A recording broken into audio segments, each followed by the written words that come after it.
ಯುಗ ಯುಗಾದಿ ಕಳೆದರೂ ಯುಗಾದಿ ಮರಳಿ ಬರುತ್ತಿದೆ, ಹೊಸ ವರುಷಕ್ಕೆ ಹೊಸ ಹರುಷವ ಹೊಸತು ಹೊಸತು ತರುತ್ತಿದೆ. ಈ ಗಾಯನವನ್ನು ಪ್ರತಿ ಯುಗಾದಿಯಲ್ಲಿ ನಾವು ಕೇಳ್ತಾ ಬಂದಿದ್ದೇವೆ. ಹೊಸ ವರುಷಕ್ಕೆ ಹೊಸ ಹರುಷವ ಹೊಸತು ಹೊಸತು ತರುತ್ತಿದೆ ಎನ್ನುವಂತಹ ಆ ಕವಿಯ ಕಲ್ಪನೆ ನಮ್ಮ ಋಷಿ ವಿಜ್ಞಾನಿಗಳ ಒಂದು ಜ್ಞಾನವನ್ನು ಆಧರಿಸಿ ಇರುವುದು ನಮಗೆ ಗಮನಕ್ಕೆ ಬರುತ್ತೆ.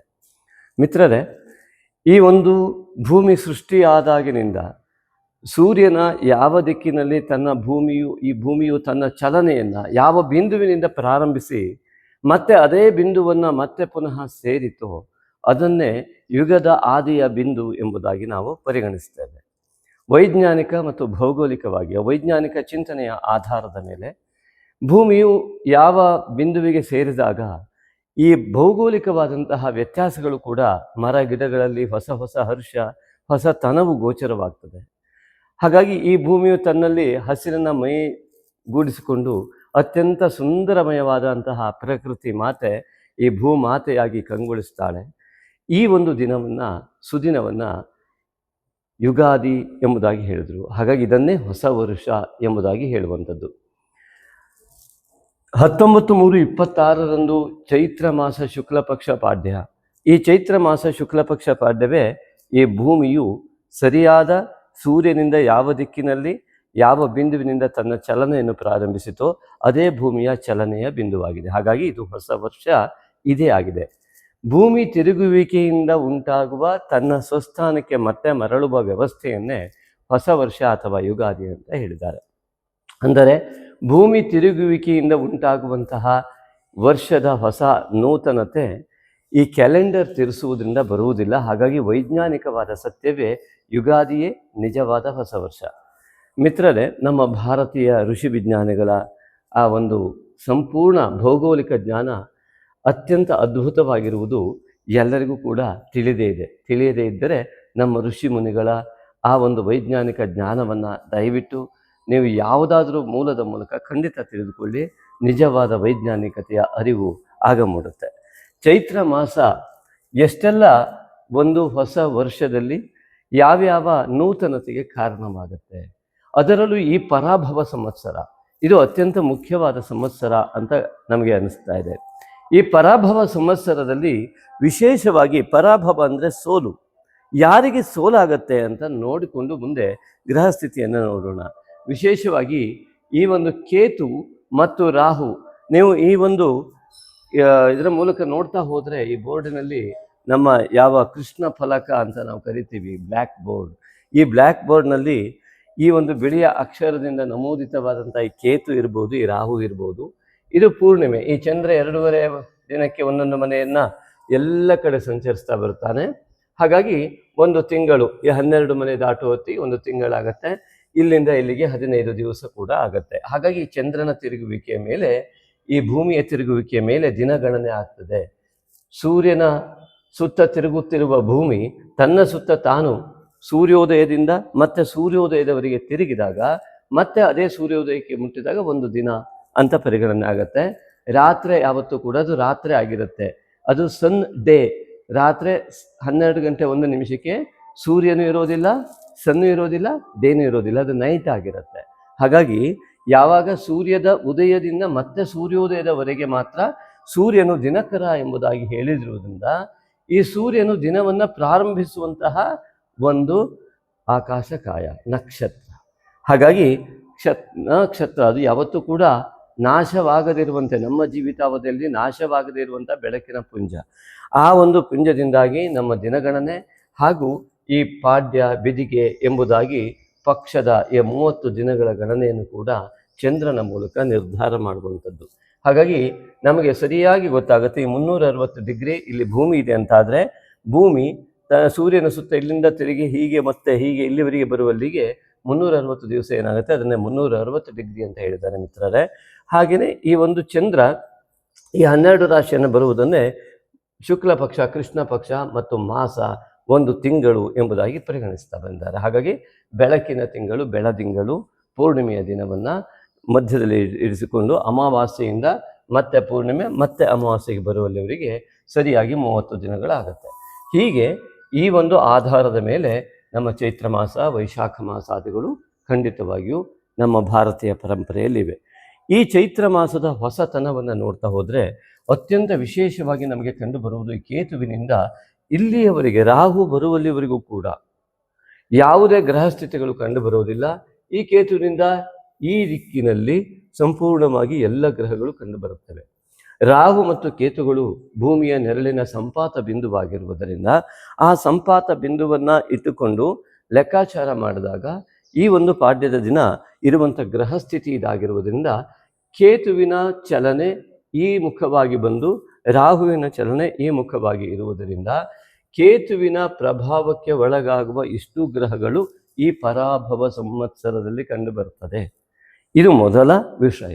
ಈ ಪರಾಭವ ಸಂವತ್ಸರದ ಅತ್ಯಂತ ವೈಶಿಷ್ಟ್ಯವಾದ ಈ ದಿನ ಹೇಗಿದೆ ಅಂತ ನೋಡಿದ್ರೆ, ಅನೇಕರು ಹೇಳ್ತಾ ಇದ್ರು, ಕೆಟ್ಟದನ್ನು ಮಾಡೋರಿಗೆ ಏನೂ ಆಗೋದಿಲ್ವಾ, ದೇವರನ್ನೇ ನಂಬದೇ ಇದ್ದವರಿಗೆ ಏನೂ ಆಗೋದಿಲ್ವಾ?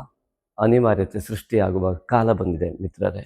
ಈ ಕೇತುವಿನ ಒಂದು ಪ್ರಭಾವಕ್ಕೆ ಒಳಗಾದಂತಹ ಯಾವುದೇ ವ್ಯಕ್ತಿ ಅವನು ದೇವರ ಮೇಲೆ, ತಾಯಿ ತಂದೆಯ ಮೇಲೆ ಮತ್ತು ಸಮಾಜವನ್ನು ಒಳ್ಳೆಯ ನಡೆಯತ್ತ ತೆಗೆದುಕೊಂಡು ಹೋಗುವ ಚಿಂತನೆ ಇಲ್ಲದಂತಹ ಮನಸ್ಥಿತಿ ಇದ್ದವರು ಎಲ್ಲರಿಗೂ ಕೂಡ ಈ ಒಂದು ಕಾಳಸರ್ಪ ಯೋಗದ ಅತ್ಯಂತ ದೊಡ್ಡ ಪರಿಣಾಮ ಅವರ ಮೇಲೆ ದುಷ್ಪರಿಣಾಮವಾಗಿ ಪರಿಣಮಿಸುವ ಎಲ್ಲ ಲಕ್ಷಣಗಳು ಕಂಡುಬರುತ್ತೆ. ಕಾಲಸರ್ಪ ಯೋಗ, ಕಾಲ ಮತ್ತು ಸರ್ಪ. ಕಾಲ ಅಂತಂದರೆ ಕಪ್ಪು ಅಥವಾ ನೆರಳು ಎಂಬುದಾಗಿ ಅರ್ಥ. ಆ ಭೂಮಿಯ ನೆರಳು ಮತ್ತು ಸರ್ಪ ಗ್ರಾವಿಟಿ ಪವರ್. ನಮೋ ಅಸ್ತು ಸರ್ಪೇಭ್ಯೋ ಏಕೇಚ ಪೃಥಿವೀ ಮನು ಎನ್ನುವ ಹಾಗೆ ಆ ಅಂತರಿಕ್ಷ ದಿವಿತೇಭ್ಯ ಸರ್ಪೇಭ್ಯೋ ನಮಃ ಸಂಕರ್ಷಣ, ಆಕರ್ಷಣ ಶಕ್ತಿ, ಅದೇ ಆದಿಶೇಷ. ಹಾಗಾಗಿ ಇಲ್ಲಿಂದ ಈ ರಾಹು ಮತ್ತು ಕೇತುವಿನ ಪ್ರಭಾವಕ್ಕೆ ಒಳಗಾಗುವ ಯಾವ ವ್ಯವಸ್ಥೆ ಇದೆ, ಎಲ್ಲ ಗ್ರಹಗಳು ಇದಕ್ಕೆ ಪ್ರಭಾವಕ್ಕೆ ಒಳಗಾಗುವ ವ್ಯವಸ್ಥೆಯನ್ನು ಇದು ಕೇತುಗ್ರಸ್ತವಾಗಿ ಕಾಳಸರ್ಪ ಯೋಗದಿಂದ, ಕೇತುಗ್ರಸ್ತ ಕಾಳಸರ್ಪ ಯೋಗದೊಂದಿಗೆ ಪರಾಭವ ಸಂವತ್ಸರ ಪ್ರಾರಂಭವಾಗ್ತಾ ಇದೆ. ಇದು ಅತಿ ಮುಖ್ಯವಾದ ಅಂಶ ಪರಾಭವ ಸಂವತ್ಸರಕ್ಕೆ. ಹಾಗಾಗಿ ಕೇತುಗ್ರಸ್ತ ಕಾಳಸರ್ಪ ಯೋಗ ಎನ್ನುವಂಥದ್ದೇನಿದೆ, ಈ ಕೇತುವಿನಿಂದ ಗ್ರಸ್ತವಾದಾಗ ಸ್ವಾಭಾವಿಕವಾಗಿ ಕೇತು ಅಧ್ಯಾತ್ಮಕಾರಕನಾಗಿ ಮೋಕ್ಷಕಾರಕನಾಗಿರುವುದರಿಂದ ಸಂವತ್ಸರದ ಹೆಸರು ಕೂಡ ಪರಾಭವ ಎಂಬುದಾಗಿ ಬಂದಿರುವುದರಿಂದಾಗಿ ಈ ಪರಾಭವ ಸಂವತ್ಸರ ಸೋಲನ್ನು, ಯಾರಿಗೆ ಆಧ್ಯಾತ್ಮಿಕತೆಯ ಉನ್ನತಿಯತ್ತ ಗಮನವಿಲ್ಲವೋ ಅವರ ಸೋಲು ಖಂಡಿತ. ಜೀವನದ ಲೌಕಿಕ ಸೋಲನ್ನು ಅನುಭವಿಸುವುದರ ಮೂಲಕ ಅಲೌಕಿಕ ಚಿಂತನೆಗೆ ಬರುವ ಅನಿವಾರ್ಯತೆ ಸೃಷ್ಟಿಯಾಗುವುದೇ ಈ ಪರಾಭವ ಸಂವತ್ಸರದ ಮೂಲ ಒಂದು ವಿಷಯ ಇರುವಂಥದ್ದು. ಹಾಗಾಗಿ ಅಲೌಕಿಕತೆಯತ್ತ ಹೋಗಬೇಕು ಅಂದರೆ ಲೌಕಿಕತೆಯಲ್ಲಿ ಆಸೆಪಟ್ಟ ವಿಷಯಗಳೆಲ್ಲವೂ ಅವರಿಗೆ ತೊಂದರೆದಾಯಕವಾಗಿ ಪರಿಣಮಿಸ್ತದೆ. ಇದನ್ನೇ ಕಾಳಸರ್ಪಯೋಗ ಅಂತ ಕರಿತೀವಿ. ಆದ್ದರಿಂದ ಲೌಕಿಕತೆಯ ಆಸೆಗಳಿಗೆ ಬೆಂಕಿ ಬೀಳುವಂಥ ವ್ಯವಸ್ಥೆ ಕೇತು ಮತ್ತು ರಾಹುವಿನಿಂದ ಉಂಟಾಗಿ ಯಾರೆಲ್ಲ ಈ ಒಂದು ದೇವರನ್ನು ನಂಬದೇ ಇರತಕ್ಕಂಥದ್ದು, ಅಶ್ರದ್ಧೆ ಮತ್ತು ಧರ್ಮದ ವಿರುದ್ಧವಾದ ನಡೆಯನ್ನು ಉಳ್ಳವರು, ಮಾನವೀಯ ಧರ್ಮದ ವಿರುದ್ಧ ಇರತಕ್ಕಂಥವ್ರು ಯಾರ್ಯಾರಿದ್ದಾರೋ ಆ ಮಾನವೀಯ ಧರ್ಮದ ವಿರುದ್ಧ, ಪ್ರಕೃತಿಯ ವಿರುದ್ಧ ಇರತಕ್ಕಂತಹ ಎಲ್ಲ ವ್ಯಕ್ತಿಗಳಿಗೂ ಕೂಡ ಈ ಕೇತುಗ್ರಸ್ತ ಕಾಳಸರ್ಪ ಯೋಗ ಸಂಪೂರ್ಣವಾಗಿ ಪರಾಭವ ಸಂವತ್ಸರದಲ್ಲಿ ಪರಾಭವವನ್ನೇ ಮಾಡುವಂಥದ್ದು.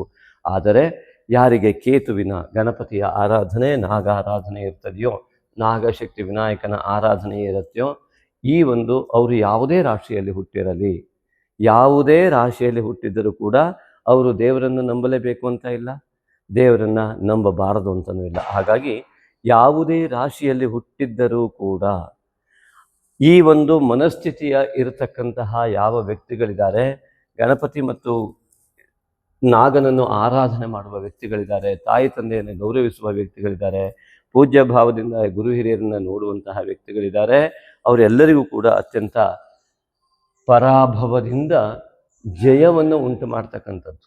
ಆದ್ದರಿಂದಾಗಿ ಈ ಪರಾಭವದಿಂದ ಜಯವನ್ನು ಉಂಟಾಗ್ತಕ್ಕಂಥದ್ದು. ಯಾಕೆಂದರೆ ಎಲ್ಲಿಯವರೆಗೆ ಕೆಟ್ಟತನದ ಉನ್ನತಿ ಇರುತ್ತೋ ಆಗ ಒಳ್ಳೆಯತನದ ಅವನತಿ ಇರುತ್ತೆ. ಹಾಗಾಗಿ ಅದು ಅಪಜಯ ಅಂತ ಕರೆಸ್ಕೊಳ್ಳುತ್ತೆ. ಇವತ್ತಿನವರೆಗೆ ಯಾರೆಲ್ಲ ಈ ರೀತಿಯಾದ ಅಪಜಯದಲ್ಲಿ ಇದ್ದರೋ ಅವರೆಲ್ಲ ಇನ್ನು ಪರಾಭವದಿಂದ ಮುಕ್ತರಾಗಿ ಸಂಪೂರ್ಣವಾಗಿ ಜಯದ ಕಡೆಗೆ ಹೋಗುವಂಥ ದಿನ.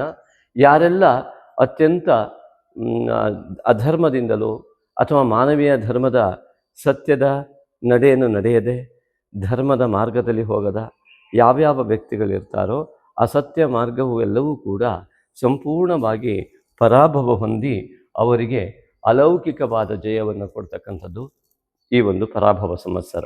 ಆದ್ದರಿಂದ ಪರಾಭವ ಸಂವತ್ಸರದಲ್ಲಿರುವ ರಾಹು ಕೇತುವಿನಿಂದ ಉಂಟಾಗುವಂತಹ ಕಾಳಸರ್ಪ ಯೋಗವು ಈ ಒಂದು ಸಂವತ್ಸರದಲ್ಲಿ ನಾಗಶಕ್ತಿ ವಿನಾಯಕನ ಆರಾಧನೆಯನ್ನು ಯಾರೆಲ್ಲ ಮಾಡ್ತಾರೆ, ಆ ವಿನಾಯಕನಿಂದ, ಕೇತುವಿನಿಂದ ಉಂಟಾಗುವ ಮತ್ತು ರಾಹುವಿನಿಂದ ಉಂಟಾಗುವಂತಹ ದೋಷವನ್ನು ನಾಗನು ಸಂಪೂರ್ಣವಾಗಿ ನಿವಾರಣೆ ಮಾಡುವ ಮೂಲಕವಾಗಿ ಅವರ ಜೀವನದಲ್ಲಿ ಹೊಸತನವನ್ನು, ಹೊಸ ಹರುಷವನ್ನು ಖಂಡಿತವಾಗಿ ಉಂಟು ಮಾಡ್ತಾನೆ.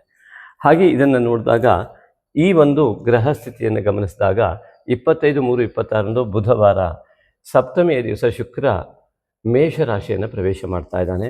ಹಾಗೆ 2/4/26 ಗುರುವಾರ ಆ ಒಂದು ಪೌರ್ಣಿಮೆಯ ದಿವಸ ಕುಜಗ್ರಹವು ಮೀನರಾಶಿಯನ್ನು ಪ್ರವೇಶ ಮಾಡ್ತಾ ಇದ್ದಾನೆ.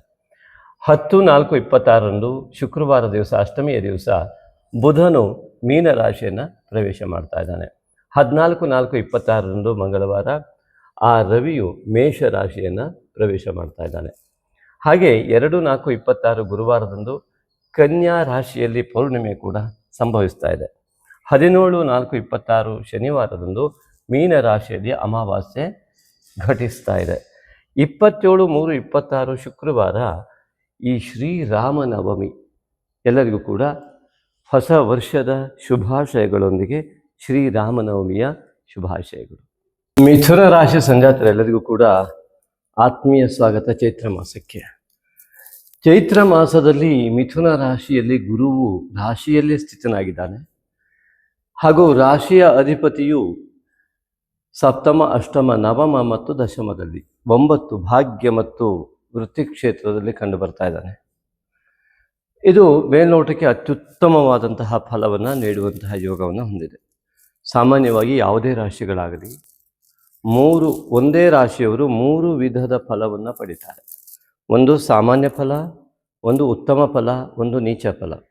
ಈ 3 ವಿಭಾಗದಲ್ಲೂ ಯಾರ್ಯಾರಿಗೆ ಯಾವ್ಯಾವ ರೀತಿಯಲ್ಲಿ ಫಲ ಸಿಗ್ತದೆ ಎನ್ನುವುದು ದೊಡ್ಡ ಚಿಂತನೆ. ಹಾಗಾಗಿ ನಿಮ್ಮ ಜಾತಕದ ಪರಿಶೀಲನೆಯೂ ಕೂಡ ಮುಖ್ಯವಾಗಿರುತ್ತೆ. ಜಾತಕ ಇಲ್ಲದಿದ್ದವರಿಗೆ ಪ್ರಶ್ನೆ ಮಾರ್ಗದ ಅಗತ್ಯ ಇರುತ್ತೆ. ಆ ವ್ಯಕ್ತಿಯ ಪೂರ್ವ ಜನ್ಮದ ಉತ್ತಮ ಫಲವನ್ನು ಪಡೆಯುವಂತಹ, ಈ ಜನ್ಮದ ಉತ್ತಮ ಫಲವನ್ನು ಪಡೆಯುವಂತಹ, ಈ ಜನ್ಮದ ಕುಟುಂಬದ ಉತ್ತಮ ಫಲವನ್ನು ಪಡೆಯುವಂಥದ್ದು 3 ಸೇರಿದಾಗ ಅತ್ಯುತ್ತಮ ಫಲವನ್ನು ಅನುಭವಿಸ್ತಾರೆ. ಹಿಂದಿನ ಜನ್ಮದ ಸಾಮಾನ್ಯ ಫಲವನ್ನು ಮತ್ತು ಈ ಜನ್ಮದ ಕುಟುಂಬದ ಸಾಮಾನ್ಯ ಫಲವನ್ನು ಅನುಭವಿಸುವವರು ಸಾಮಾನ್ಯ ಮಧ್ಯಮ ಫಲವನ್ನು ಅನುಭವಿಸ್ತಾರೆ.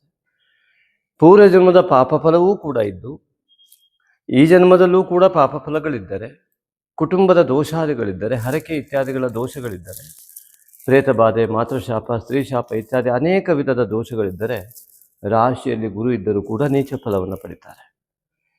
ಪೂರ್ವ ಜನ್ಮದ ದೋಷದಿಂದ ಗುರುವಿನ ದೋಷವೂ ಕೂಡ ನಿಮ್ಮ ಜಾತಕದಲ್ಲಿದ್ದರೆ ಕೆಟ್ಟ ಫಲ ದೊರೆಯುವಂತಹ ಯೋಗ ಇರ್ತದೆ. ಆದ್ದರಿಂದ ಮಿಥುನ ರಾಶಿಯವರಿಗೆಲ್ಲರಿಗೂ ಕೂಡ ಗುರು ತುಂಬ ಚೆನ್ನಾಗಿ ಮಾಡ್ತಾನೆ ಅಂತ ಹೇಳಿದರೆ ತಪ್ಪಾಗ್ತದೆ. ಆ ವ್ಯಕ್ತಿಯ ಭಿನ್ನತ್ವದಿಂದಾಗಿ ಅವರವರ ಸ್ಥಿತಿತತ್ವ, ಪ್ರಾದೇಶಿಕತೆ, ಸಂಸ್ಕಾರ ಇತ್ಯಾದಿಗಳು, ಅವರವರ ಅನೇಕ ವಿಧವಾದ ದೋಷಗಳು ಅಥವಾ ಪುಣ್ಯಗಳು, ಅದರ ಮೇಲೆ ಅವಲಂಬಿತವಾಗಿ ಗುರುವಿನ ಉತ್ತಮ ಫಲ ಲಭ್ಯವಾಗುತ್ತೆ. ಗುರು ಅಂದರೆ ಪುಣ್ಯ. ಹಾಲು ತುಂಬ ಪುಣ್ಯ, ಅದರಲ್ಲಿ ಒಂದು ಸ್ವಲ್ಪ ವಿಷ ಸೇರಿದರೂ ಅದು ಸಂಪೂರ್ಣ ಪುಣ್ಯವು ಹಾಲು ಕೂಡ ವಿಷವಾಗಿ ಹೋಗುವಂತೆ ಈ ಒಂದು ಪ್ರಕೃತಿ ಸಹಜವಾಗಿ ಗುರು ತತ್ವವನ್ನು ಕೂಡ ದುರುಪಯೋಗವನ್ನು ಮಾಡಿಕೊಳ್ಬೋದು. ಗುರು ವಾಕಾರಕನ ವಾಗಧಿಪತಿ ವಾಕಾರಕನಾದಂಥ ಗುರು, ವಾಕಾರಕನಾದ ಬುಧನ ಮನೆಯಲ್ಲಿ ಇದ್ದಾನೆ. ಬುಧ ಮತ್ತು ಗುರು ವಾಗಧಿಷ್ಠಾತ್ರಿ ಅಂತಂದರೆ ಇವನು ವಾಗಧಿಷ್ಠಾತರಾದವನು ಈ ಗುರು, ದೇವಗುರು ಬೃಹಸ್ಪತಿ. ಹಾಗಾಗಿ ಮಾತಿನ ಅಧಿಕಾರಿ ಮತ್ತು ಮಾತಿಗೆ ಕಾರಕ ಬುಧ. ಇಲ್ಲಿ ನೋಡಿ ಎಂತಹ ಉತ್ತಮ ಸಂಯೋಗ ಇದೆ. ಗುರುವು ಮಿಥುನ ರಾಶಿಯಲ್ಲಿ ಅಧಿಪತಿಯು ವಾಕಾರಕನ ಮನೆಯಲ್ಲಿ ಇರ್ತಕ್ಕಂಥದ್ದು ವಿರಾಜಮಾನನಾಗಿದ್ದಾನೆ. ಈ ವಾಗಧಿಪತಿ ಇದರಿಂದ ಇಲ್ಲಿ ಬುಧ ಗುರುವಿನ ಮನೆಯಲ್ಲಿದ್ದಾನೆ. ಪರಿವರ್ತನಾ ಯೋಗ, ಬುಧ ಗುರು. ಮಾತುಕತೆಯಲ್ಲಿ ನಿಮ್ಮನ್ನು ಮೀರಿಸಲಿಕ್ಕೆ ಸಾಧ್ಯ ಇಲ್ಲ, ಅಂತಹ ಒಂದು ಅದ್ಭುತವಾದ ಯೋಗ ಚೈತ್ರ ಮಾಸದಲ್ಲಿ ಸಿಕ್ಕಿದೆ. ಅದು ಕಾರ್ಯಸಿದ್ಧಿಯ ಸ್ಥಾನದಲ್ಲಿ ಬುಧ ಬಂದಿರುವಂಥದ್ದು. ಒಳ್ಳೆಯ ಫಲಗಳು ಹೇಗಿರ್ತದೆ ಅಂತ. ಈ ಕಾರ್ಯಸಿದ್ಧಿಯ ಸ್ಥಾನದಲ್ಲಿ ಬುಧನ ಒಂದು ಸ್ಥಿತಿತ್ವ ಅನ್ನುವಂಥದ್ದು ಇದೆಯಲ್ಲ, ನೀವು ಆಡಿದ ಮಾತು, ಹಾಕಿದ ಯಾವ ವ್ಯವಹಾರಕ್ಕೆ ಕೈ ಹಾಕ್ತೀರೋ ಅದು ಬಂಗಾರ ಅಂತ. ಬುಧ ಕುಜನ ಯುತಿ. ರಿಯಲ್ ಎಸ್ಟೇಟ್ ಇರ್ಬೋದು, ಶೇರ್ ಮಾರ್ಕೆಟ್ ಇರ್ಬೋದು, ಎಲ್ಲದರಲ್ಲೂ ಕ್ಲಿಕ್ ಆಗುವ ಯೋಗ ಇದೆ. ಹಾಗಿದ್ರೆ ಮಿಥುನ ರಾಶಿಯವರು ಎಲ್ಲರೂ ಕ್ಲಿಕ್ ಆಗಿಬಿಡ್ತಾರಾ? ಖಂಡಿತ ಇಲ್ಲ. ಕೆಲವರು ಅದರಲ್ಲಿ ಅನೇಕ ವಿಧವಾಗಿ ದೋಷಯುಕ್ತವಾಗಿ ತಮ್ಮ ದೋಷಗಳ ಒಂದು ಪ್ರಭಾವದಿಂದ, ಅವರ ದುರ್ನಿರ್ಧಾರದ ಪ್ರಭಾವದಿಂದ ಕೆಟ್ಟ ಫಲವನ್ನು ಅನುಭವಿಸುವಂಥ ಯೋಗಗಳು ಕೆಲವರಿಗೆ ಇದ್ದೇ ಇರುತ್ತೆ. ಹಾಗಾಗಿ ಈ ಜ್ಯೋತಿಷ್ಯವನ್ನು ನಾವು ಈ ರಾಶಿ ಫಲವನ್ನು ಹೇಳುವಾಗ ಕೇವಲ ರಾಶಿ ಫಲ, ಗೋಚಾರ ಫಲವನ್ನು ಮಾತ್ರ ಹೇಳುವಂಥದ್ದು ಅನಿವಾರ್ಯ. ಆದರೆ ನಿಮ್ಮ ಜಾತಕ ಮತ್ತು ನಿಮ್ಮ ಕರ್ಮಾದಿಗಳ ಗಣನೆ ಮತ್ತು ನಿಮ್ಮ ನಿರ್ಧಾರಗಳ ಪರಿಪಕ್ವತೆಯ ಆಧಾರದ ಮೇಲೆ, ನಿಮ್ಮ ಪ್ರಾದೇಶಿಕತೆ ಮತ್ತು ನಿಮ್ಮ ಸಂಸ್ಕಾರಗಳ ಆಧಾರದ ಮೇಲೆ ಇದು ಫಲವನ್ನು ಕೊಡುತ್ತೆ. ಉದಾಹರಣೆಗೆ ಒಂದು ಸಣ್ಣ ಉದಾಹರಣೆಯನ್ನು ಕೊಡ್ತೇನೆ ನೋಡಿ ಮಿತ್ರರೇ. ಇದು ನನ್ನ ವೈಯಕ್ತಿಕಕ್ಕಾಗಲ್ಲ, ಒಂದು ಉದಾಹರಣೆ. ನಾವು ತುಂಬ ಗಮನಿಸಿದಾಗ ಈ ಒಂದು ಜನ ಹೇಗೆ ಒಂದು ಜ್ಯೋತಿಷ್ಯವನ್ನು ಗ್ರಹಿಸ್ತಾರೆ ಅಂತ ನಾವು ಗಮನಿಸೋದಕ್ಕೆ ಒಂದು ದಿವಸ ಕೂತ್ಕೊಂಡ್ವಿ. ಎಲ್ಲಿ ಅಧ್ಯಯನವಿಲ್ಲದೆ ಜ್ಯೋತಿಷ್ಯ ಹೇಳ್ತಾ ಇದ್ದಾರೆ, ಅಥವಾ ನಿಮಗೆ ತುಂಬ ಅದಾಗೋಗುತ್ತೆ, ಇದಾಗೋಗುತ್ತೆ, ತುಂಬ ಒಳ್ಳೆಯದಾಗೋಗುತ್ತೆ, ಈ ರೀತಿಯಾಗಿ ಹೇಳಿದಾಗ ಮಾತ್ರ ಆ ವಿಡಿಯೋಗಳು ಜಾಸ್ತಿ ವ್ಯೂ ಆಗಿದ್ದನ್ನು ನಾವು ನೋಡ್ತೇವೆ. ಎರಡನೇದಾಗಿ ಎಲ್ಲರಿಗೂ ಜನಕ್ಕೆ ಬೇಕಾಗಿದ್ದು ಯಾವುದು? ನಮಗೆ ಒಳ್ಳೇದಾಗಬೇಕು ಅನ್ನೋದು. ಖಂಡಿತ ಒಳ್ಳೇದಾಗಬೇಕು ನಿಮಗೆ ಮಿತ್ರರೇ, ಅದರಲ್ಲಿ ನನಗೂ ಸಂದೇಹ ಇಲ್ಲ. ಅದಕ್ಕಾಗಿ ನಮ್ಮ ಆದಷ್ಟು ಈ ಗುರುತತ್ವವನ್ನು ಜಾಗೃತ ಮಾಡ್ಕೊಳ್ಳೋದಕ್ಕೆ ಈ ಮಾತನ್ನು ಹೇಳ್ತಾ ಇದ್ದೀನಿ. ಚೈತ್ರ ಮಾಸದಲ್ಲಿ ಮಿಥುನ ರಾಶಿಯವರಿಗೆ ಎಂಥ ಮಹಾಯೋಗ ಇದೆ ಅಂದರೆ, ಗುರುಬುಧ ಪರಿವರ್ತನಾ ಯೋಗದೊಂದಿಗೆ ಏಕಾದಶಾಧಿಪತಿಯ ಯುತಿಯೊಂದಿಗೆ ಇರ್ತಕ್ಕಂತಹ ರಾಶ್ಯಾಧಿಪತಿ ಎಂತಹ ದೊಡ್ಡ ಫಲವನ್ನು ಕೊಡಬೇಕು. ಆದರೆ ಎಲ್ಲರಿಗೂ ಸಿಗೋದಿಲ್ವಲ್ಲ, ಇಲ್ಲಿ ನೋವು ಉಂಟಾಗತ್ತೆ. ಇದಕ್ಕೆ ಏನು ಮಾಡಬೇಕು ಅನ್ನೋದಕ್ಕಾಗಿ ಈ ಉದಾಹರಣೆ ಕೊಡ್ತಾ ಇದ್ದೀನಿ. ಈ ವಿಡಿಯೋವನ್ನು ನಾವು ವರ್ಷಗಟ್ಟಲೆಯಿಂದ ಎಲ್ಲ ರಾಶಿಗೂ ಬಿಡ್ತಾ ಇದ್ದೇವೆ. ಯಾರ್ಯಾರು ಹೈಯೆಸ್ಟ್ ಸಬ್ಸ್ಕ್ರಿಪ್ಷನ್ ಆಗಿದ್ದಾರೆ, ಯಾವ ರಾಶಿಯವರು, ಮತ್ತು ಯಾವ ರಾಶಿಯವರು ಹೆಚ್ಚಿಗೆ ಶೇರ್ ಮಾಡ್ತಾರೆ, ಇದನ್ನೆಲ್ಲ ನಾವು ಇಷ್ಟು ವರ್ಷ ಕೂಡ ಗಮನಿಸಿದ್ದೀವಿ. ಹಾಗೆ ನೋಡಿದಾಗ ಯಾರು ಹೆಚ್ಚಿಗೆ ಇದನ್ನು ಇಷ್ಟಪಡ್ತಾರೆ ಅಂದರೆ, ನಾವು ಇಲ್ಲಿ ಲೈಕ್ ಮಾಡಲಿ, ಶೇರ್ ಮಾಡಲಿ ಅನ್ನೋ ಉದ್ದೇಶಕ್ಕಾಗಿಯೋ ಅದ್ರಲ್ಲಿ ದುಡ್ಡು ಬರ್ತದೆ ಅನ್ನೋ ದೃಷ್ಟಿಯಿಂದ ಖಂಡಿತವಾಗಿ ನಾವು ವಿಡಿಯೋನ ಬಿಡ್ತಾ ಇಲ್ಲ. ನಮ್ಮ ಕೆಲವು ವಿಡಿಯೋಗಳು ಅದರ ವಿಷಯವನ್ನು ಆಧರಿಸಿ ಕೂಡ ಇದ್ದಾವೆ, ನೀವು ನೋಡ್ಬೋದು ನಮ್ಮ ಚಾನಲಿಗೆ ಹೋಗಿ. ಹಾಗಾಗಿ ಇಲ್ಲಿ ಏನು ಅಂತ ಕೇಳಿದರೆ, ಈ ಒಂದು ಮನಸ್ಥಿತಿ ಇದೆಯಲ್ಲ, ಇಲ್ಲಿ 3 ವಿಧ ಇರ್ತದೆ ಇಲ್ಲೂ ಕೂಡ. ಒಂದು, ಈ ವಿಡಿಯೋನ ನೋಡಿದ್ರೆ ಯಾಕೆ ವಿಡಿಯೋವನ್ನು ನೋಡ್ದೇನೆ ಬೊಗಳೆ ಬಿಡಬೇಡ ನೀನು ಅಂತ ಕಾಮೆಂಟ್ ಮಾಡೋರು ಇರ್ತಾರೆ. ನೀಚತ್ವದಿಂದ ನೋಡುವಂತಹ ದೃಷ್ಟಿಕೋನ ಇರ್ತದೆ, ನೀಚ ಸಂಸ್ಕಾರಯುತವಾದಂತಹ ಮನಸ್ಥಿತಿ ಇರ್ತದೆ. ಅಂಥವರಿಗೆ ಈ ಗುರು ಬಂದರೂ ಏನೂ ಮಾಡಲಿಕ್ಕಾಗಲ್ಲ, ಈ ಬುಧ ಕುಜ ದಶಮದಲ್ಲಿ ಬಂದರೂ ಏನೂ ಮಾಡಲಿಕ್ಕಾಗಿಲ್ಲ. ಯಾಕೆಂದರೆ ಭಾಗಾಧಿಪತಿ ಆದಂಥವರೇ ದೋಷಯುಕ್ತವಾಗಿದ್ದರೆ ಅವರ ಜ್ಞಾನ ಮತ್ತು ಬುದ್ಧಿ ಸಂಪೂರ್ಣವಾಗಿ ನೀಚತ್ವವನ್ನು ಹೊಂದಿದೆ. ನೀಚ ಫಲವನ್ನು ಮಾತ್ರ ಅವರು ಅಂತಹ ಸಂದರ್ಭದಲ್ಲೂ ಗ್ರಹಿಸ್ತಾರೆ. ನೋಡಿ, ದಶಮದಿಂದ ಈಗ 10ನೇ ಮನೆಯಿಂದ ಕಾರ್ಯಸಿದ್ಧಿ. ಯಾವ ಕಾರ್ಯಸಿದ್ಧಿ? ಅವರು ಯಾವ ಕಾರ್ಯ ಮಾಡ್ತಾರೋ ಆ ಸಿದ್ಧಿ ಆಗ್ತದೆ. ಅದು ಯಾವ ಕಾರ್ಯ ಮಾಡ್ತಾರೆ? ನೀಚತ್ವದ ದೃಷ್ಟಿಯಿಂದ ನೋಡಿದ್ರೆ ನೀಚತ್ವದ ಫಲ ಸಿಗ್ತದೆ, ಉತ್ತಮವಾದ ದೃಷ್ಟಿಯಿಂದ ನೋಡಿದ್ರೆ ಉತ್ತಮದ ಫಲ ಸಿಗ್ತದೆ. ಇದೇ ಪ್ರಕೃತಿ, ನೇಚರ್ ಅಂತ ಕರಿತೀವಿ, ಇದನ್ನು ಕರ್ಮಫಲ ಅಂತ ಕರಿತೀವಿ. ಆದ್ದರಿಂದಾಗಿ ಮಿಥುನ ರಾಶಿಯವರಿಗಿರುವಂಥ ಈ ಅದ್ಭುತವಾದ ಯೋಗವನ್ನು ಎಲ್ಲರೂ ಪಡೀಲಿ ಅನ್ನುವಂಥ ದೃಷ್ಟಿಯಿಂದ ನಾನು ಇದನ್ನು ಹೇಳ್ತಾ ಇದ್ದೇನೆ. ಈ ವಿಡಿಯೋವನ್ನು 1000 ಜನ 10,000 ಜನರವರೆಗೂ ನೋಡ್ತಾರೆ. ಅದರಲ್ಲಿ ಶೇರ್ ಆಗಿರುವಂಥದ್ದು ಎಷ್ಟು ಅಂತ ನೋಡ್ತಾ ಹೋದರೆ 100 ಇರ್ಬೋದು ಹೆಚ್ಚು. ಅಂದರೆ ಅಷ್ಟು ಜನ ಶೇರ್ ಆದವರು ಎಷ್ಟು? 10,000 ಜನರಲ್ಲಿ 100 ಜನ ಶೇರ್ ಮಾಡ್ತಾರೆ ಅಂದರೆ 100 ಜನಕ್ಕೆ ಮಾತ್ರ ಶೇರ್ ಮಾಡುವಂಥ ಮನೋಭಾವನೆ ಯಾಕೆ ಬರ್ತದೆ? ಇನ್ನೊಬ್ಬರಿಗೆ ಒಳ್ಳೇದಾಗಲಿ, ಇದನ್ನು ನೋಡಲಿ, ಸ್ವಲ್ಪ ಇದನ್ನು ನೋಡಿದಾಗ ಅವರಿಗೂ ಏನಾದರೂ ಒಳ್ಳೇದಾದ್ರೂ ಆಗಲಿ ಅಂತ ಆ ರೀತಿಯಿಂದ ಶೇರ್ ಮಾಡುವಂಥ ಮನೋಭಾವನೆಯನ್ನು ಹೊಂದ್ತಾರೆ. ಅಂದರೆ 10,000 ಜನರಲ್ಲಿ 100 ಜನರಿಗೆ ಮಾತ್ರ ವಿಶಾಲ ಮನೋಭಾವನೆಯೇ? ಇದು ದೊಡ್ಡ ಪ್ರಶ್ನಾರ್ಥಕ.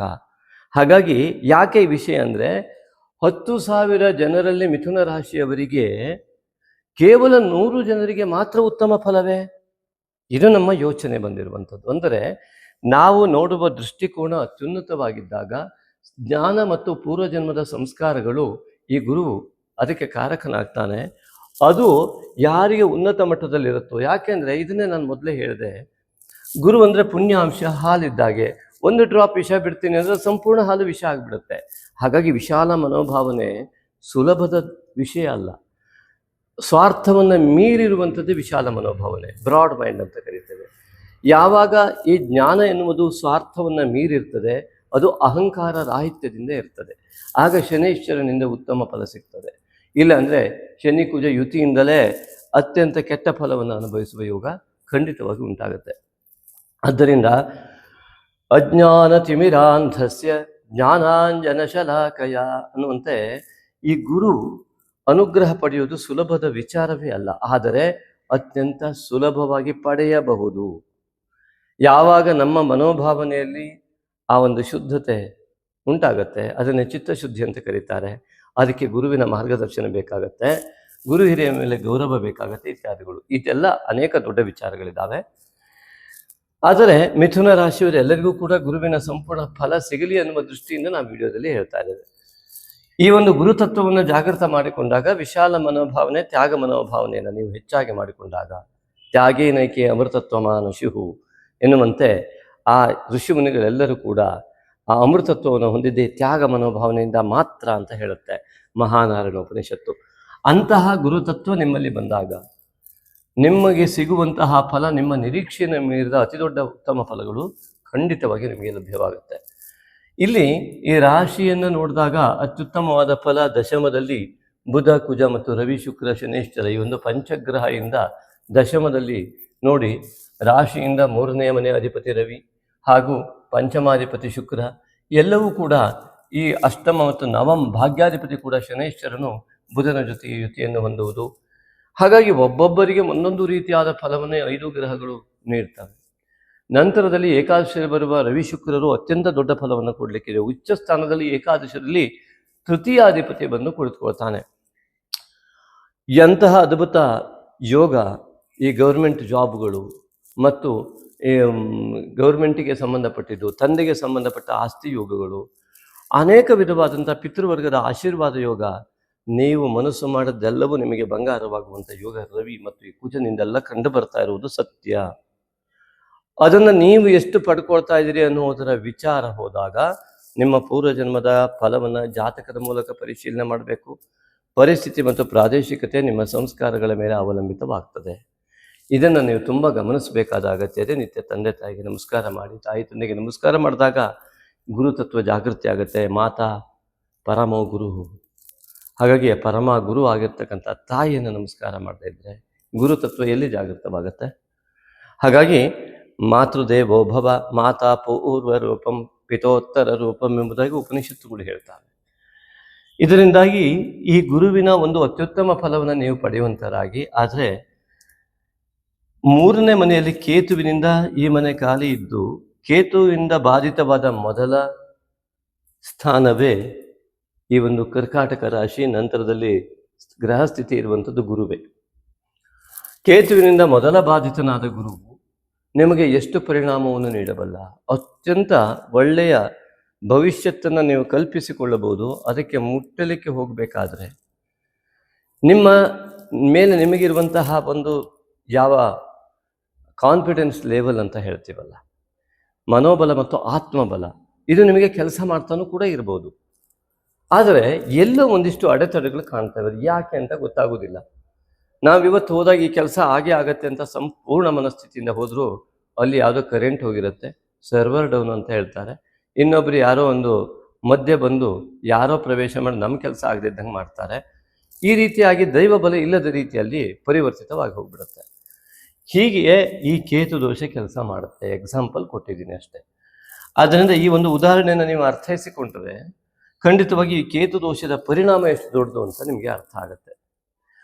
ತ್ಯಾಗ ಮನೋಭಾವನೆ ಇದ್ದಲ್ಲಿ ಕೇತು ದೋಷವೂ ಕೂಡ ಕಡಿಮೆ ಪ್ರಮಾಣದ ಪರಿಣಾಮವನ್ನು ನೀಡುತ್ತೆ. ವಿಶಾಲ ಮನೋಭಾವನೆ ಇಲ್ಲದೆ ಸ್ವಾರ್ಥ ಜಾಸ್ತಿ ಇದ್ದಾಗ ಕೇತು ದೋಷದ ಪ್ರಮಾಣ ಜಾಸ್ತಿ ಆಗ್ತದೆ. ಇದು ಜ್ಯೋತಿಷ್ಯ ಒಂದು ಮನೋವಿಜ್ಞಾನ. ಹಾಗಾಗಿ ಇದರಲ್ಲಿ ಅನೇಕ ವಿಧವಾದಂಥ ದೋಷಗಳು ನಮಗೆ ಯಾವ ರೀತಿಯಾಗಿ ಗೋಚರವಾಗ್ತವೆ ಅಂತಂದರೆ, ಒಂದೊಂದು ವ್ಯಕ್ತಿಗೂ ಕೂಡ ಭಿನ್ನ ಭಿನ್ನವಾಗಿ ಈ ಗ್ರಹಗಳ ಸ್ಥಿತಿಯ ಫಲಗಳು ಲಭ್ಯವಾಗ್ತವೆ. ನಾಗಶಕ್ತಿ ವಿನಾಯಕನ ಆರಾಧನೆಯನ್ನು ಅತ್ಯಂತ ಪ್ರಬುದ್ಧವಾಗಿ ನೀವು ಪೌರ್ಣಿಮೆಯ ದಿವಸ ನೀವು ಮಾಡಿದರೆ ಸಾವಿರಾರು ಜಪಗಳನ್ನು ಓಂ ನಾಗಶಕ್ತಿ ವಿನಾಯಕ ನಮಃ, ಓಂ ನಾಗಶಕ್ತಿ ವಿನಾಯಕಾಯ ನಮಃ ಜಪವನ್ನು ಸಾವಿರಾರು ಇವನನ್ನು ಧ್ಯಾನಿಸಿ ಭಕ್ತಿಪೂರ್ವಕವಾಗಿ ತರ್ಪಣಾದಿಗಳನ್ನು ಕೊಟ್ಟಲ್ಲಿ ನಿಮಗೆ ಅನೇಕ ವಿಧವಾದ ಕೇತು ದೋಷದಿಂದ ಮುಕ್ತಿ ಲಭ್ಯ. ಜೊತೆಗೆ ಇಲ್ಲಿ ಕೇತುವಿನ ದೋಷ ಆಹಾರದ ಬಗ್ಗೆ ಗಮನ ಬೇಕು. ಹೊಟ್ಟೆಯ ಭಾಗದಲ್ಲಿರ್ತಕ್ಕಂತಹ ಈ ಕೇತುವಿನ ದೋಷದಿಂದಾಗಿ ಆಹಾರದಲ್ಲಿ ದೋಷ ಉಂಟಾದರೆ ಅನಾರೋಗ್ಯ ಖಂಡಿತವಾಗಿಯೂ ಆಗುತ್ತೆ. ಅದರಿಂದಾಗಿ ನೀವು ಹಣಕಾಸಿನ ಅಧಿಪತಿಯಾದ ಚಂದ್ರನು ನಿಮಗೆ ಇಲ್ಲಿ ಶುದ್ಧ ಸ್ಥಾನವನ್ನು ಇದ್ದರೂ ಕೇತು ಬಾಧಿತವಾದ ಹಣಕಾಸಿನ ಸ್ಥಾನ ಈ ಮಿಥುನ ರಾಶಿಯವರಿಗೆ ಹಣಕಾಸಿನ ಬಾಧೆಯನ್ನು ಕೂಡ ಉಂಟು ಮಾಡಿದರೆ ಆಶ್ಚರ್ಯ ಇಲ್ಲ. ಆದರೆ ಈ ಚಂದ್ರನ ಪೌರ್ಣಿಮೆ ಎಂದು ನೀವು ಹಣಕಾಸಿಗೋಸ್ಕರ ಸಂಕಲ್ಪಿಸಿ ನಾಗಶಕ್ತಿ ವಿನಾಯಕನ ಜಪ ಮತ್ತು ಈಗಾಗಲೇ ಮಾನಸ ಪೂಜೆಯನ್ನು ಅಲ್ಲಿ ಬಿಟ್ಟಿದ್ದೇವೆ ನೋಡಿ. ಈ ಒಂದು ವಿಡಿಯೋದಲ್ಲೂ ಕೂಡ ಮುಂದೆ ಮತ್ತೆ 2ನೇ ಬಾರಿ ಅಪ್ಡೇಟ್ ಆಗಿ ಬಂದಿದೆ. ಇದನ್ನು ಕೂಡ ಸರಿಯಾಗಿ ಗಮನಿಸಿ ಅದನ್ನು ಆರಾಧಿಸಿ. ಆಗ ನಿಮಗೆ ಈ ಒಂದು ಕೇತುವಿನಿಂದಾಗುವ ದೋಷದಿಂದ ನೋಡಿ, ಕೇತುವಿನಿಂದಾಗಿ ಏನಾಗುತ್ತೆ ಅಂತ ಕೇಳಿದ್ರೆ ನಿತ್ಯ ಮಾಡುವಂಥದ್ದು. ಈಗ ಉದಾಹರಣೆ ನಾಗಶಕ್ತಿ ವಿನಾಯಕನ ಆರಾಧನೆ ಮಾಡಬೇಕು, ಅಥವಾ ನೀವು ಯಾವುದೋ ಒಂದು ಕೆಲಸವನ್ನು ಮಾಡಬೇಕು.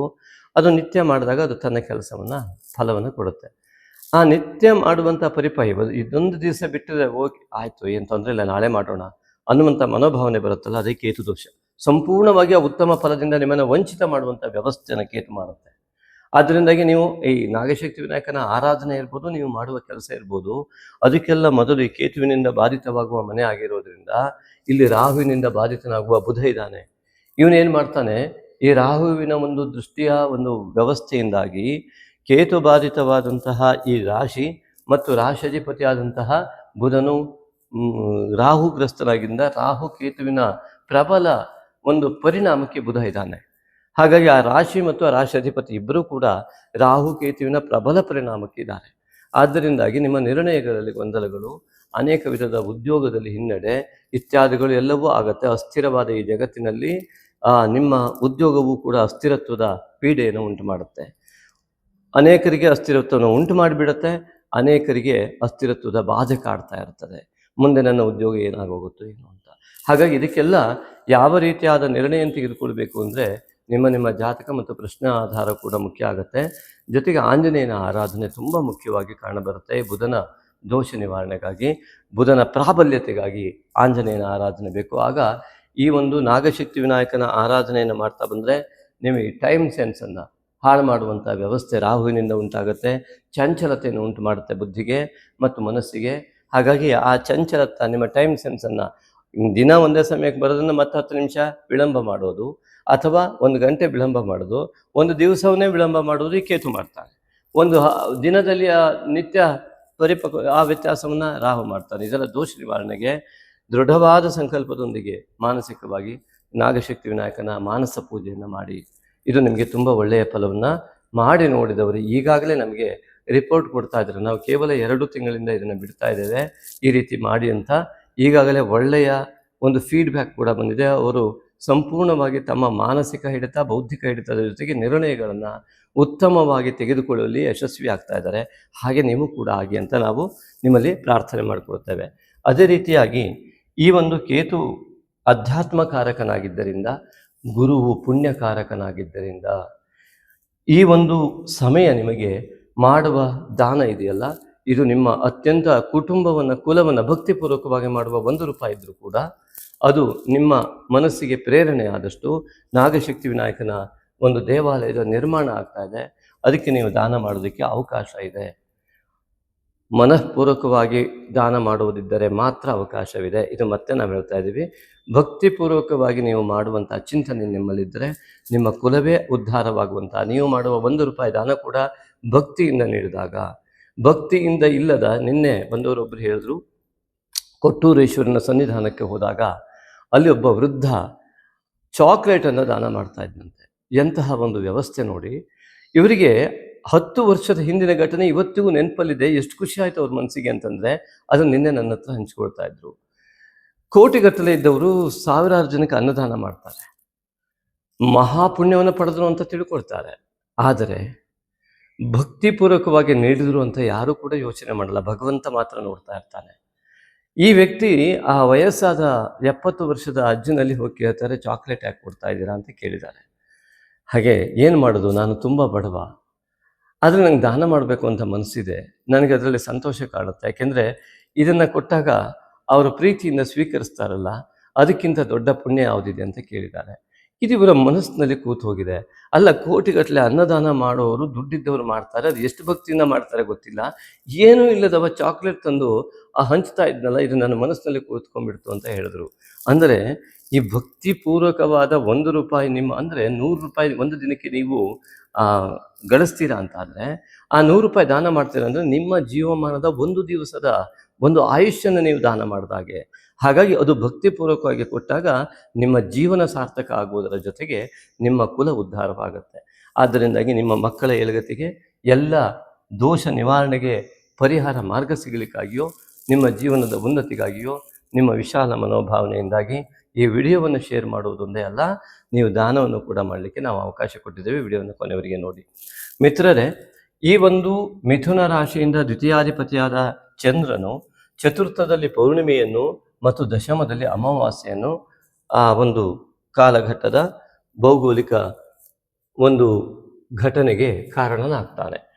ಅಂದರೆ ಪೌರ್ಣಿಮೆಯಲ್ಲಿ ಲೌಕಿಕವಾದ ಸಂಕಲ್ಪವನ್ನು ನಿಮ್ಮ ಜೀವನದ ಉನ್ನತಿ ಇತ್ಯಾದಿಗಳಿಗಾಗಿ ಸಂಕಲ್ಪಿಸಿ ಆ ಒಂದು ನಾಗಶಕ್ತಿ ವಿನಾಯಕನ ಆರಾಧನೆಯನ್ನು ಮಾಡಿ, ಅಮಾವಾಸ್ಯೆ ಎಂದು ಆ ಒಂದು ಸೂರ್ಯಾಸ್ತದ ನಂತರದಲ್ಲಿ ನೀವು ನಿತ್ಯವೂ ಕೂಡ ನಾಗಶಕ್ತಿ ವಿನಾಯಕನ ಆರಾಧನೆ ಮಾಡಿ. ಇಲ್ಲಿ ನೋಡಿ, ಆಂಜನೇಯನ ಆರಾಧನೆಯ ಜೊತೆಗೆ ನಾಗಶಕ್ತಿ ವಿನಾಯಕನ ಆರಾಧನೆಯನ್ನು ಆ ಅಮಾವಾಸ್ಯೆ ದಿವಸ ಮಾಡುವ ಮೂಲಕವಾಗಿ ಅಧ್ಯಾತ್ಮ ಯೋಗದ ಉನ್ನತಿ, ಅರ್ಥಾತ್ ಮಾನಸಿಕ ನೆಮ್ಮದಿ, ಕುಟುಂಬದಲ್ಲಿ ಯಾವುದೇ ಕಿರಿಕಿರಿ ಇಲ್ಲದಿರುವಂತಹ ಸಂತೋಷಮಯ ವಾತಾವರಣ ನಿರಂತರವಾಗಿರಲಿ ಎನ್ನುವುದಾಗಿ ಸಂಕಲ್ಪಿಸಿ ನಾಗಶಕ್ತಿ ವಿನಾಯಕನ ಆರಾಧನೆ, ಆಂಜನೇಯನ ಆರಾಧನೆ ಖಂಡಿತ ಮಾಡಿ. ಮತ್ತು ಉದ್ಯೋಗದಲ್ಲಿ ಉನ್ನತತೆಯನ್ನು ಪಡೆಯುವುದಕ್ಕಾಗಿ ಪೌರ್ಣಿಮೆಯೆಂದು ನೀವು ಆ ಒಂದು ಸಂಕಲ್ಪ 2 ತುಪ್ಪ ದೀಪವನ್ನು ಹಚ್ಚಿ ನಾಗಶಕ್ತಿ ವಿನಾಯಕನ ಆರಾಧನೆಯನ್ನು ಮಾಡಿ. ಈಗಾಗಲೇ ಹೇಳಿದಂತೆ ಸಾವಿರಾರು ಜಪವನ್ನು ಓಂ ನಾಗಶಕ್ತಿ ವಿನಾಯಕಾಯ ನಮಃ ಅಂತ ಮಾಡ್ತಾ ಅದಕ್ಕೆ ತರ್ಪಣಾದಿಗಳನ್ನು ಕೊಡ್ಬೋದು. ಜೊತೆಗೆ ಈ ನಾಗಶಕ್ತಿ ವಿನಾಯಕನ ಮಾನಸ ಪೂಜಾ ಆರಾಧನೆಯನ್ನು ಸಂಕಲ್ಪಿಸಿ ಮಾಡಬೇಕಾಗಿ ನಮ್ಮಲ್ಲಿ ವಿನಂತಿ. ಹಾಗೆ ಈ ನಂತರದಲ್ಲಿ ಈ ಮಿಥುನ ರಾಶಿಗೆ ಪಂಚಮದಲ್ಲಿರ್ತಕ್ಕಂತಹ ಶುಕ್ರ ಏನಿದ್ದಾನೆ, ಏಕಾದಶದಲ್ಲಿ ಬರ್ತಕ್ಕಂಥದ್ದು. ಏಕಾದಶದಲ್ಲಿ ಇರ್ತಕ್ಕಂತಹ ಯಾವ ಈ ಶುಕ್ರನು ಅತ್ಯುತ್ತಮವಾದ ಫಲವನ್ನು ಪಂಚಮಾಧಿಪತಿ, ನಿಮ್ಮ ಜ್ಞಾನವು ಉನ್ನತ ಸ್ಥಾನಕ್ಕೆ ಬಂದಿರುವುದರಿಂದಾಗಿ ಈ ಪಂಚಮದ ಅಧಿಪತಿಯಾದಂತಹ ಶುಕ್ರನು ಏಕಾದಶದಲ್ಲಿ ವಿರಾಜಮಾನನಾಗಿರುವುದರಿಂದಾಗಿ ಅತ್ಯುತ್ತಮವಾದಂತಹ ಈ ಒಂದು ವಿದ್ಯಾಕ್ಷೇತ್ರದ ಬಲ ಮತ್ತು ನಿಮ್ಮ ಜ್ಞಾನ ಬಲವು ಅತ್ಯಂತ ಉತ್ತಮ ಫಲ ನೀಡುವಂತಹ ಈ ಒಂದು ಸಹೋದರರ ಕ್ಷೇತ್ರ, ಪಿತೃ ಅಧಿಕಾರಿ ಅಂತ ರವಿ, ತಂದೆಯ ಜೊತೆಗೆ ಮತ್ತು ನಿಮ್ಮ ಸಹೋದರರ ಜೊತೆಗೆ ನೀವು ಯಾವುದೆಲ್ಲ ವಿಮರ್ಶೆಯನ್ನು ಮಾಡಿ ತೆಗೆದುಕೊಳ್ಳುವ ನಿರ್ಧಾರದಿಂದ ನಿಮ್ಮ ಜ್ಞಾನವು ಅತ್ಯಂತ ಉತ್ತಮವಾದ ಫಲವನ್ನು ಕೊಡುವಲ್ಲಿ ಯಶಸ್ಸನ್ನು ಹೊಂದುತ್ತೆ.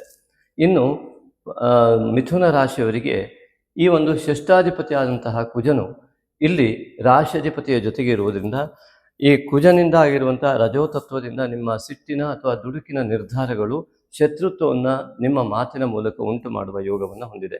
ಆದ್ದರಿಂದ ಮಾತನ್ನು ಆಡುವಾಗ ಅತ್ಯಂತ ಈ ಶತ್ರುತ್ವ ಭಾವ ನಿವಾರಣೆ ಆಗುವ ರೀತಿಯಲ್ಲಿ ನೀವು ಚಿಂತಿಸಬೇಕಾಗತ್ತೆ. ಉತ್ತಮವಾದ ಮಾತಿಗೆ ಹೆಚ್ಚಿನ ಆದ್ಯತೆ ನೀಡಬೇಕಾಗತ್ತೆ.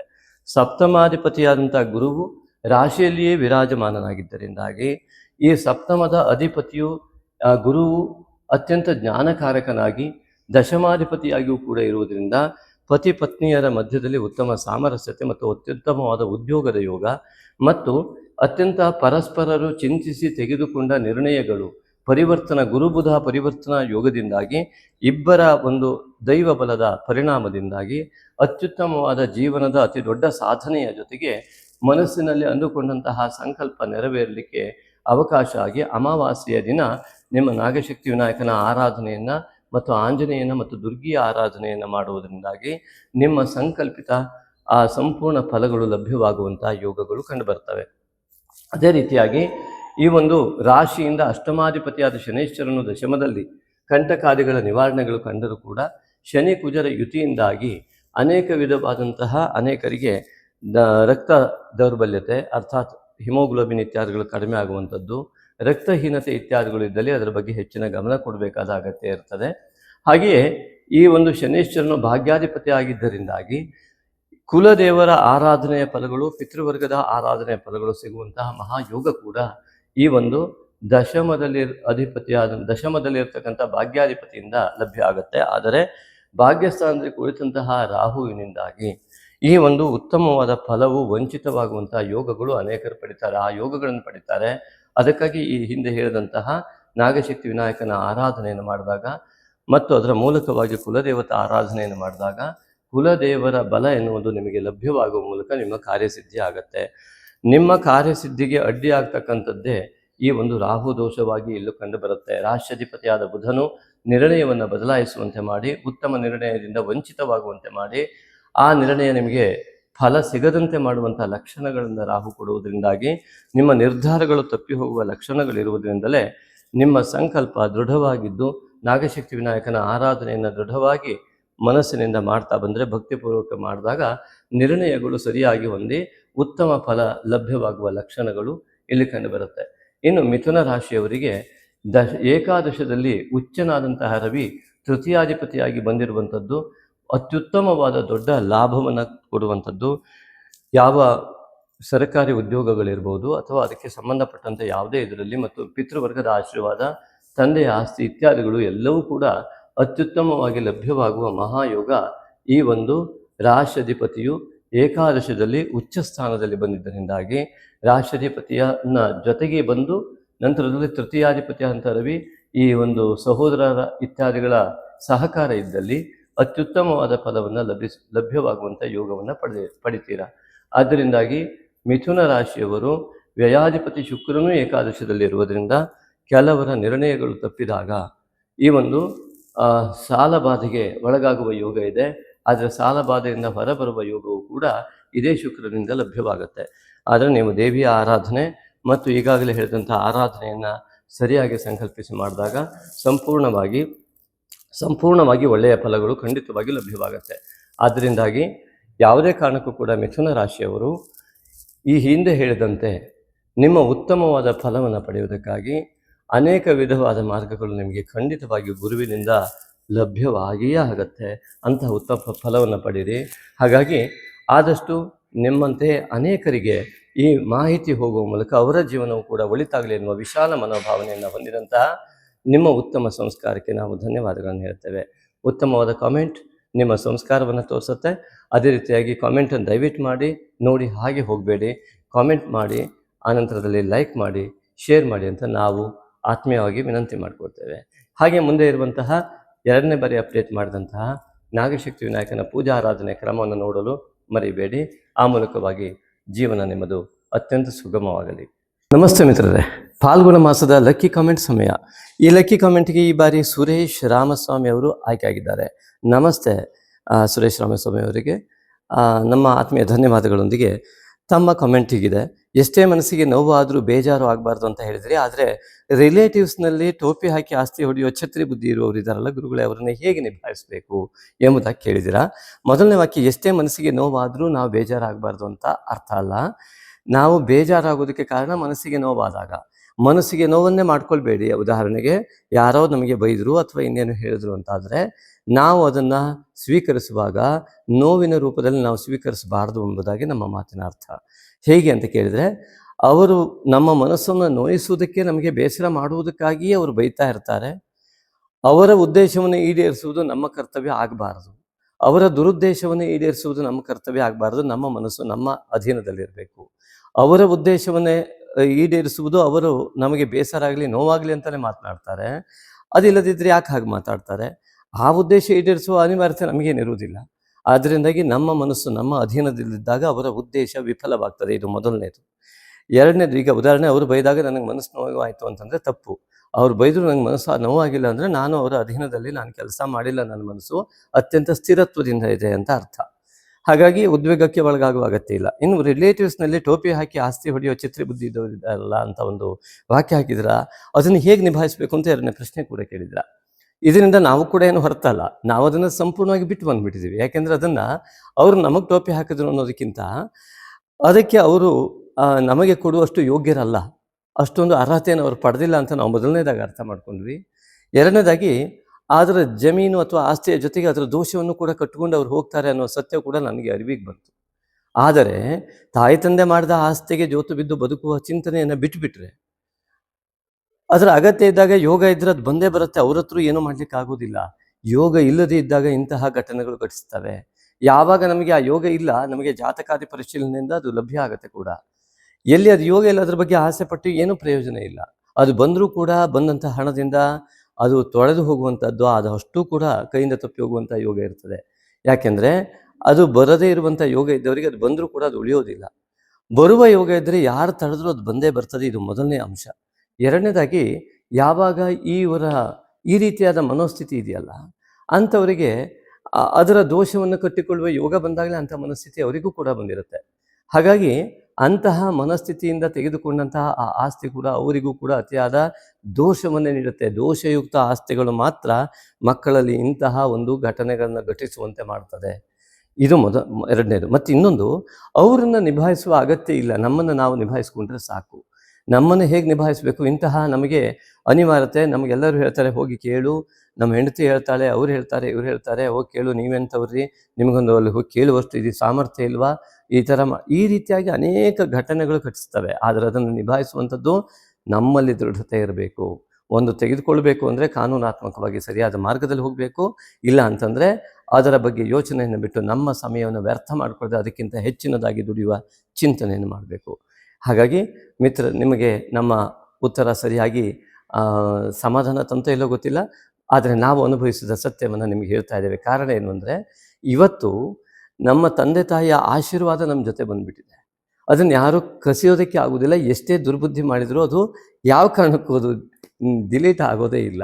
ಹಾಗಾಗಿ ಅವರ ದುರ್ಬುದ್ಧಿ, ಅವರ ಕುಹುಕ ಬುದ್ಧಿ ಇತ್ಯಾದಿಗಳು ಅವರನ್ನೇ ನುಂಗ್ತಾ ಇರುತ್ತೆ ಹೊರತು ತಾಯಿ ತಂದೆಯ ಆಶೀರ್ವಾದ ಬಲ ನಮ್ಮನ್ನು ಯಾವಾಗ ಕಾಪಾಡ್ತಾ ಇದೆ, ಅಂಥವರಿಂದ ಏನನ್ನೂ ಮಾಡ್ಕೊಳ್ಳಿಕ್ಕೆ ಆಗೋದಿಲ್ಲ ಅನ್ನೋ ಸತ್ಯ ಅದು ನಿತ್ಯ ಸತ್ಯ ಆಗಿದೆ ಮಿತ್ರರೇ.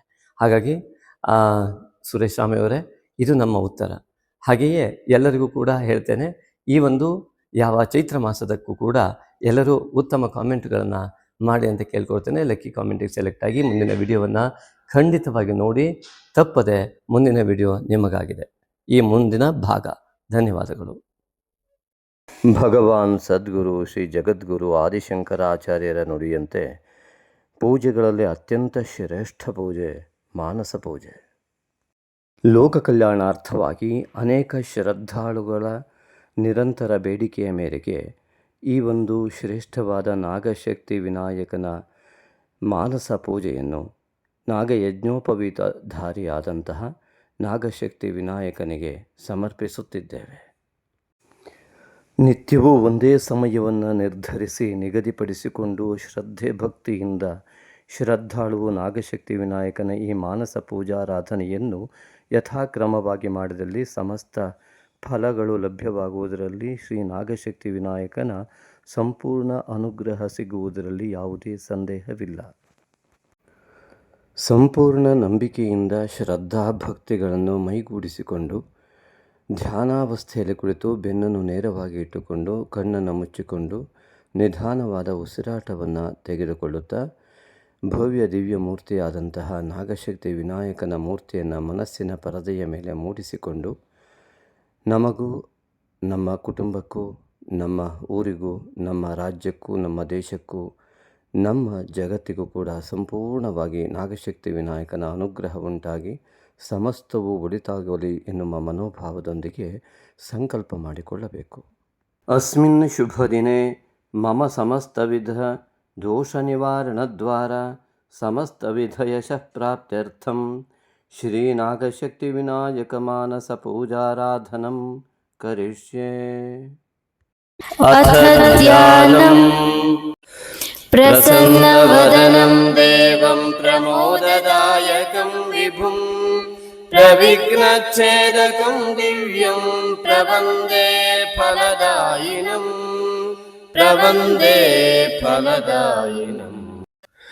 ಗಂಭೀರವದನಂ ದೇವಂ ಗಂಭೀಜಾಕ್ಷರಗರ್ವಿತಂ ಗಕಾರರೂಪ ಸರ್ವಸ್ವಂ ಗಂಗಣೇಶಂ ನಮಾಮ್ಯಹಂ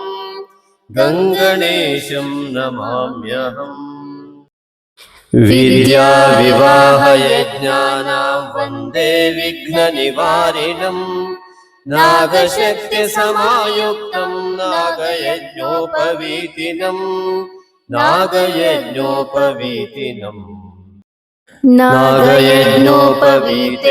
ಭೂಷಿತೋ ಯಜ್ಞಕಾರಣಾ ब्रह्माण्डव्यापिनं वन्दे नागशक्तिविनायकम् नागशक्तिविनायकम्।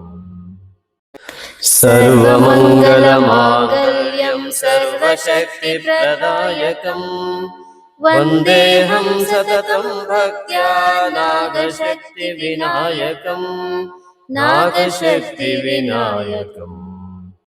ध्यायामि देवदेवेश भक्तानां ध्यानगोचरा ब्रह्माण्डव्यापिनं वन्दे नागशक्तिविनायकम् नागशक्तिविनायकम्।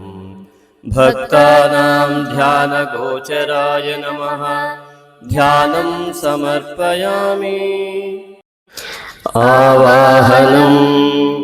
आवाहयामि ते भक्त्या शीघ्रमागच्छ हे प्रभो ब्रह्माण्डव्यापिनं वन्दे नागशक्तिविनायकम् नागशक्तिविनायकम्। ब्रह्माण्डव्यापिने प्रभवे नागशक्तिविनायकाय नमः आवाहनं समर्पयामि। स्वागतं सर्वगर्वघ्ना सर्वविघ्नहरो भव ब्रह्माण्डव्यापिनं वन्दे नागशक्तिविनायकम् नागशक्तिविनायकम्। सर्वगर्वघ्नाय नमः स्वागतं ते व्याहरिष्यामि। आसनमर्पये तुभ्यं विराजय महाप्रभो ब्रह्माण्डव्यापिनं वन्दे नागशक्तिविनायकम् नागशक्तिविनायकम्। महाप्रभवे नमः आसनं समर्पयामि। पाद्यन्ते गन्धयुक्तं च पादोदरपरिष्कर ब्रह्माण्डव्यापिनं वन्दे नागशक्तिविनायकम् नागशक्तिविनायकम्। पादोदरपरिष्कराय नमः पाद्यं समर्पयामि। अर्घ्यम् उपनीताय विद्महे सुप्रसन्नाय धीमहि तन्नो वटुः प्रचोदयात्। अभयहस्ताय विद्महे बालरूपाय धीमहि तन्नो वटुः प्रचोदयात्। अग्निरूपाय विद्महे यज्ञमयाय धीमहि तन्नो वटुः प्रचोदयात्। ईशपुत्राय विद्महे गौरीसुताय धीमहि तन्नो वटुः प्रचोदयात्। पाशहस्ताय विद्महे अंकुशधर्त्रे च धीमहि तन्नो वटुः प्रचोदयात्। अर्घ्यन्ते अभ्रवर्णाय शुभ्रवस्त्रधराय च ब्रह्माण्डव्यापिनं वन्दे नागशक्तिविनायकम् नागशक्तिविनायकम्। शुभ्रवस्त्रधराय नमः अर्घ्यं समर्पयामि। आचम्यतां महादेवा मुदया तव शुण्डया ब्रह्माण्डव्यापिनं वन्दे नागशक्तिविनायकम् नागशक्तिविनायकम्। महादेवाय नमः शुण्डे आचमनीयं परिकल्पयामि। स्नापये निर्मलाकारा जाह्नवी सलिलादिभिः ब्रह्माण्डव्यापिनं वन्दे नागशक्तिविनायकम् नागशक्तिविनायकम्। निर्मलाकाराय नमः स्नानं समर्पयामि। आचम्यतां महादेवा मुदया तव शुण्डया ब्रह्माण्डव्यापिनं वन्दे नागशक्तिविनायकम् नागशक्तिविनायकम्। महादेवाय नमः शुण्डे आचमनीयं परिकल्पयामि।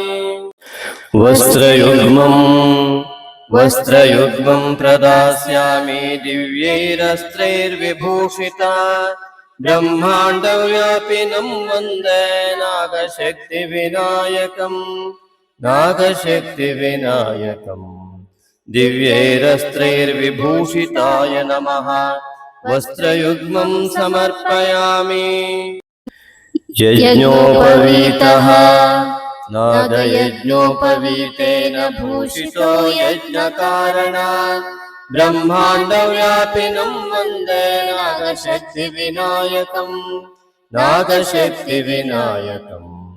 यज्ञकारणाय नमः नागयज्ञोपवीतं ते परिकल्पयामि। आभरणं हिरण्याभरणं तुभ्यं कर्णचामरभूषिता ब्रह्माण्डव्यापिनं वन्दे नागशक्तिविनायकम् कर्णचामरभूषिताय नमः हिरण्याभरणं समर्पयामि। गन्धः अष्टगन्धं ललाटे च इष्टबन्धप्रदायका ब्रह्माण्डव्यापिनं वन्दे नागशक्तिविनायकम् इष्टबन्धप्रदायकाय नमः अष्टगन्धं समर्पयामि। कुङ्कुमं भूषणार्थं ते अर्पये हेमकङ्कणा ब्रह्माण्डव्यापिनं वन्दे नागशक्तिविनायकम् हेमकङ्कणाय नमः कुङ्कुमचूर्णं समर्पयामि। हरिद्रां चूर्णरूपेण दास्ये दारिद्र्यचूर्णका ब्रह्माण्डव्यापिनं वन्दे नागशक्तिविनायकम् दारिद्र्यचूर्णकाय नमः हरिद्राचूर्णं समर्पयामि। चन्दनं च चतुर्हस्ता चतुर्भद्रप्रदायका ब्रह्माण्डव्यापिनं वन्दे नागशक्तिविनायकम् चतुर्भद्रप्रदायकाय नमः चन्दनं समर्पयामि। पुष्पं सुगन्धयुक्तं च पुष्पदन्ताय अर्प्यते ब्रह्माण्डव्यापिनं वन्दे नागशक्तिविनायकम् पुष्पदन्ताय नमः पुष्पाणि समर्पयामि। दूर्वायुग्मं प्रदास्यामि सर्वदुःस्वप्ननाशका ब्रह्माण्डव्यापिनं वन्दे नागशक्तिविनायकम् दुःस्वप्ननाशकाय नमः दूर्वायुग्मं समर्पयामि।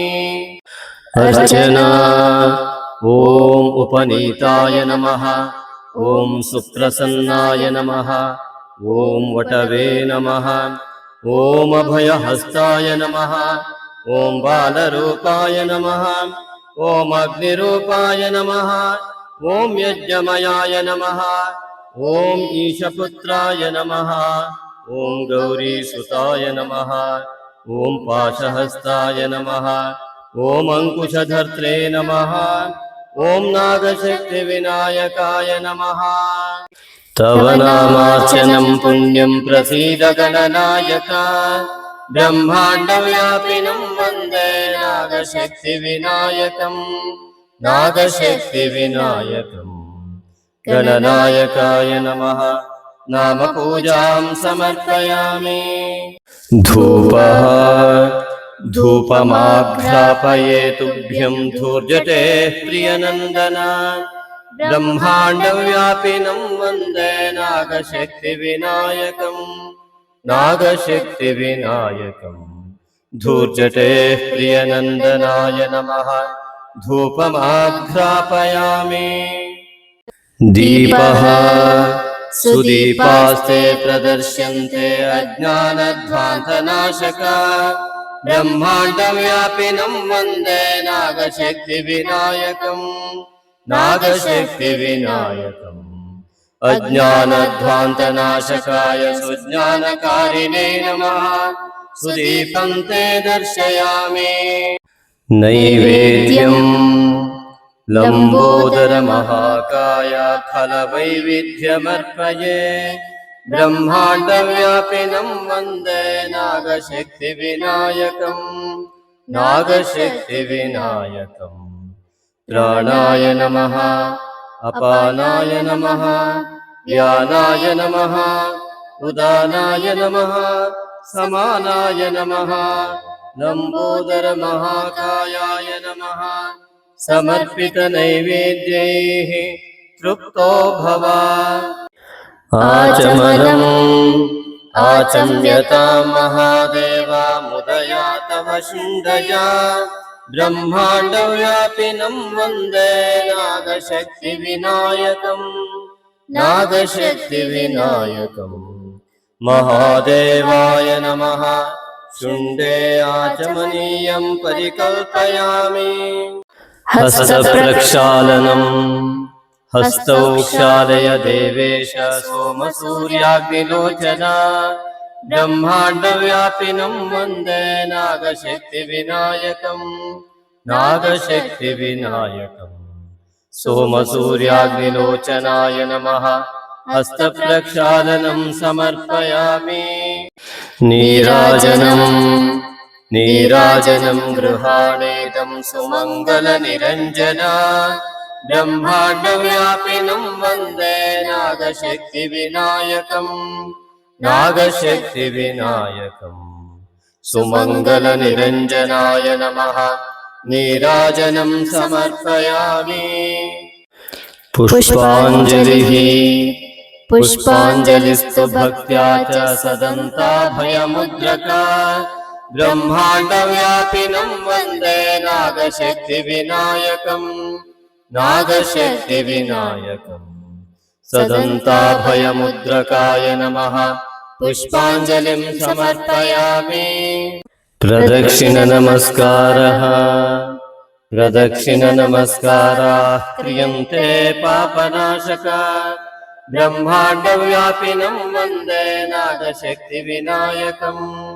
नागशक्तिविनायकम् पापनाशकाय नमः प्रदक्षिणनमस्कारान् समर्पयामि प्रसन्नार्घ्यम् उपनीताय विद्महे सुप्रसन्नाय धीमहि तन्नो वटुः प्रचोदयात् अभयहस्ताय विद्महे बालरूपाय धीमहि तन्नो वटुः प्रचोदयात् अग्निरूपाय विद्महे यज्ञमयाय धीमहि तन्नो वटुः प्रचोदयात् ईशपुत्राय विद्महे गौरीसुताय धीमहि तन्नो वटुः प्रचोदयात् पाशहस्ताय विद्महे अङ्कुशधर्त्रे च धीमहि तन्नो वटुः प्रचोदयात्